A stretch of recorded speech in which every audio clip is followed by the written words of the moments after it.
Shteti zviceran drejt reduktimit të popullsisë. Po, e dëgjuat mirë, në datën 14 qershor të vitit 2026, në Parlamentin zviceran do të votohet për reduktimin e popullsisë, duke vendosur një limit. Tani dëgjojeni me kujdes. Kur para 15 vite shflisja që disa tipa thonë se jemi shumë në këtë planet dhe që toka nuk mund të mbajë më shumë se 3 miliard banor, shumë prej komentuesve kur shikonin programin Enigma kapeshin me mua, duke më quajtur konspiracionist. Sikur ta kisha unë, fajin. Sot, pas 15 vitesh e përsëris, ja pra bota po shkon në këtë drejtim.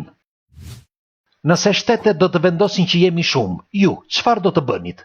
Nëse vendosin një ligj dhe nuk mund të bësh dot asgjë, pra ti si do të sillesh? Ja pra që është e mundur në Zvicër për të votuar më 14 qershor të këtij viti, që sipas të dhënave do të vendosin një limit, shteti zvicerian do të votojë jo më shumë se 10 milion banor brenda vitit 2050. Slogani është direkt, pa asnjë nën tekst. Jo një Zvicër më shumë se 10 milion njerëz. Propozimin e bën një parti që quhet UDC dhe ka gjasa që të aprovohet. Dhe ky reduktim prek këdo që gjendet brenda teritorit zvicerian.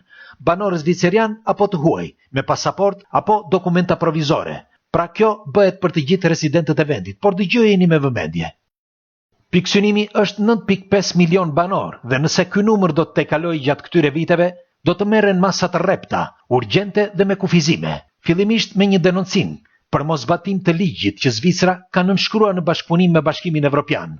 Kjo nuk është thjesht një masë demografike, por është shumë më shumë se si të kontrollohet emigracioni, si të kontrollohet populata, apo projekti i botës së bashkuar.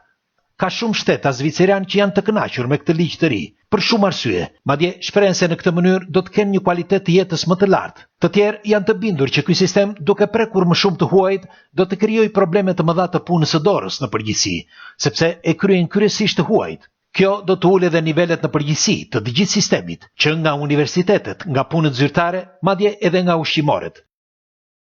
Është për të theksuar se në vitin 2014 Zvicra kaloi një ligj për reduktimin e migracionit në masë të gjerë dhe u aprovua.